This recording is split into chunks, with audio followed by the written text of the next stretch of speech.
To BHK flat. ডান দিকে ঢুকেই bathroom একটা,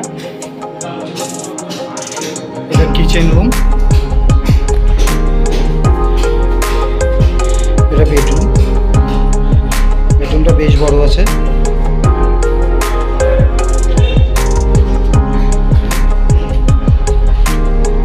ব্যালকনিটাও বড় আছে।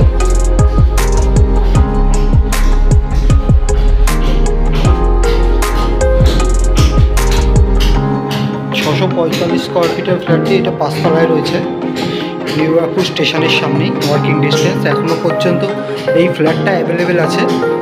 এই ফ্ল্যাটটা দেখতে হলে আমাদের স্ক্রিনে দেওয়া ফোন নম্বরে যোগাযোগ করুন। এরকম আরও নতুন নতুন ভিডিও দেখতে হলে আমাদের চ্যানেলটিকে লাইক এবং সাবস্ক্রাইব করুন।